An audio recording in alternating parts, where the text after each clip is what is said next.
दोस्तों, आपने कई बार सुना होगा कि अगर पृथ्वी के बाद किसी दूसरे ग्रह पर जीवन की कल्पना की जा सकती है तो वो है मंगल ग्रह। हालांकि वैज्ञानिकों का मानना है कि हमारा ब्रह्मांड इतना बड़ा है तो ऐसा कैसे हो सकता है कि उसमें केवल और केवल पृथ्वी पर ही जीवन संभव हो। उनके अनुसार ब्रह्मांड पर और भी ऐसे ग्रह मौजूद हैं जिसमें जीवन पनपता है, जीवन जिया जाता है, और वो हमारे जैसे हैं या नहीं ये तो नहीं पता, पर वो जीवित अवश्य होंगे। फिलहाल कुछ वैज्ञानिकों ने ये दावा किया है कि पृथ्वी पर जीवन मंगल ग्रह से यात्रा करके ही आया है। अब इस बात में कितनी सच्चाई है इसकी पुष्टि मैं नहीं करता, लेकिन क्या कभी मंगल ग्रह पर जीवन था तो उसका जीवन कैसे और कब नष्ट हुआ, ये सबसे बड़ा सवाल है। ये एक ऐसा प्रश्न है जिसका उत्तर हर कोई जानना चाहता है। इसीलिए आज हम इस विषय पर बात करेंगे और जानेंगे आखिर कैसे कैसे हालात रहे होंगे जिन्होंने मंगल ग्रह को बेजान कर डाला लेकिन पृथ्वी पर जीवन को भेज दिया। ये बात तो आप भी जानते होंगे कि सभी ग्रहों का जन्म तारे से होता है और हमारे सौरमंडल के सभी ग्रह भी हमारे सूर्य से ही जन्म लेते हैं। अब हमारा सूरज सबसे गर्म पिंड है, इसलिए इसमें जन्मे सभी ग्रह भी बेहद गर्म रहे होंगे। लेकिन ग्रहों के पास खुद से गर्मी पैदा करने का कोई जरिया नहीं था, इसलिए उन्होंने ठंडा होना शुरू कर दिया। ये प्रक्रिया करोड़ों साल तक यूं ही चलती रही। मंगल ग्रह जो कि पृथ्वी से काफी छोटा है और सूर्य से भी इसकी दूरी कहीं ज्यादा है, इसलिए मंगल ग्रह पर करोड़ों साल पहले ही आदर्श तापमान बन गया था। जब जन्म के करोड़ों साल बाद भी हमारी पृथ्वी एक भट्टी की तरह तप रही थी, तब मंगल ग्रह पर अच्छा तापमान था और वहाँ पर स्वच्छ पानी के सागर बहने लगे थे। और अतीत में पानी बहने के सबूत हमारे खोजयानों ने भी ढूंढ निकाले हैं।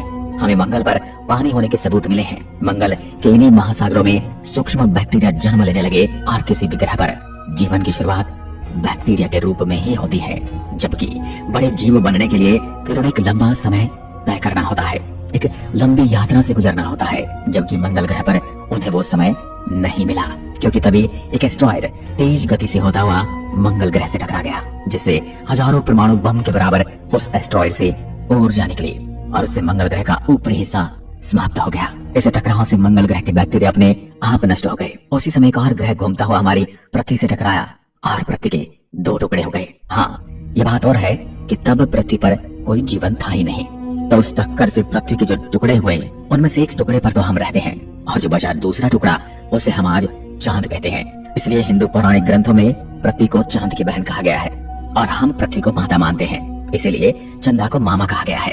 पृथ्वी के उस ग्रह से हुई टक्कर एक अच्छा संयोग था क्योंकि उससे भविष्य में पृथ्वी पर जन्म जीने लायक परिस्थितियां बनने वाली थी।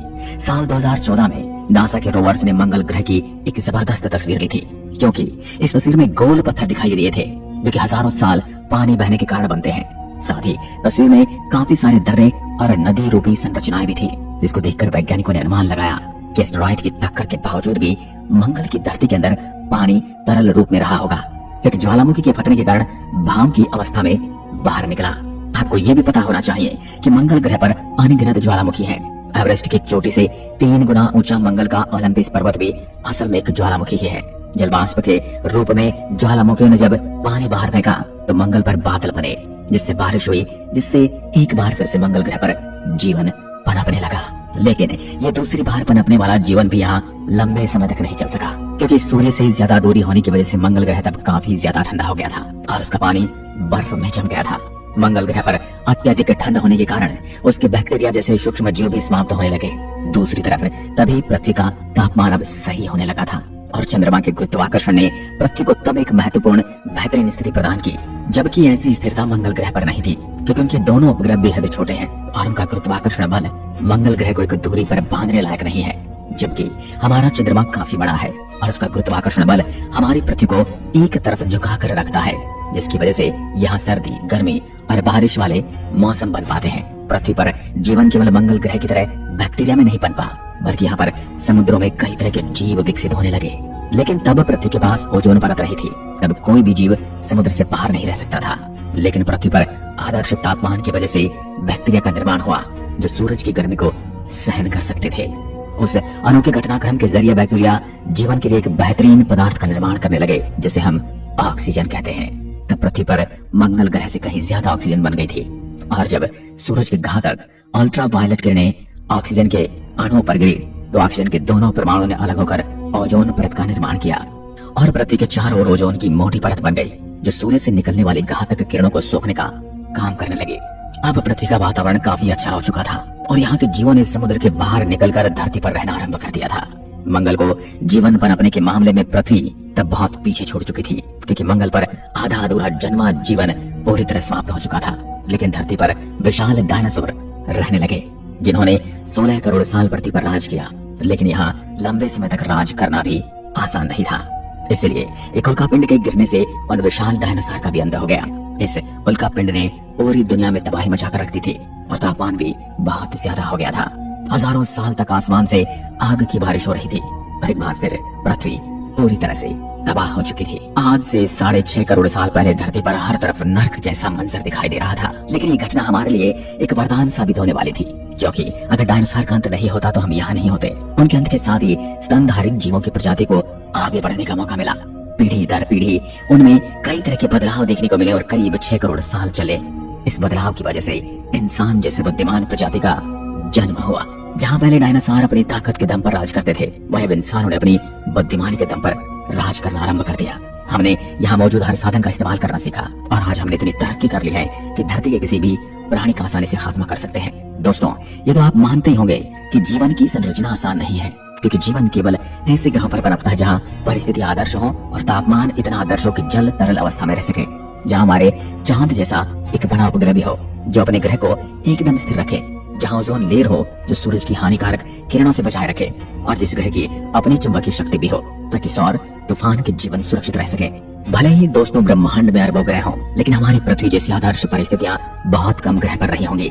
हाँ, ऐसा भी नहीं है कि इस ब्रह्मांड में केवल हमारा ही ग्रह ऐसा है जहाँ अच्छा तापमान है, लेकिन उन ग्रहों पर एलियन भी वैसे ही राज करते हैं जैसे हम पृथ्वी पर रहते हैं।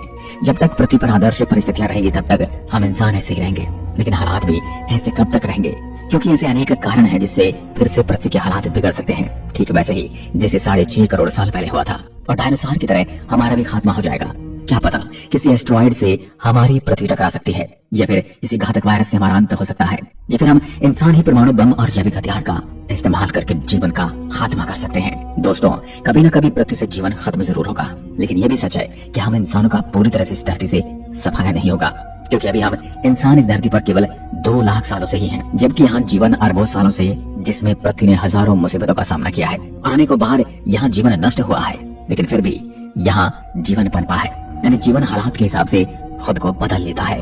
इसलिए अब कोई अगर घटना पृथ्वी पर होती है तो उससे भले ही हमारा खात्मा हो जाए, लेकिन जीवन को उपजाने वाली परिस्थितियां यहाँ स्थायी रूप से खत्म नहीं होंगे और यहाँ एक बार फिर से जीवन बन पाएगा। ठीक जैसे आज हम यहाँ पर राज करते हैं, ठीक वैसे यहाँ पर किसी का राज होगा। ये प्रक्रियाएं शुरू से चलती आई हैं और आगे भी चलती रहेंगी।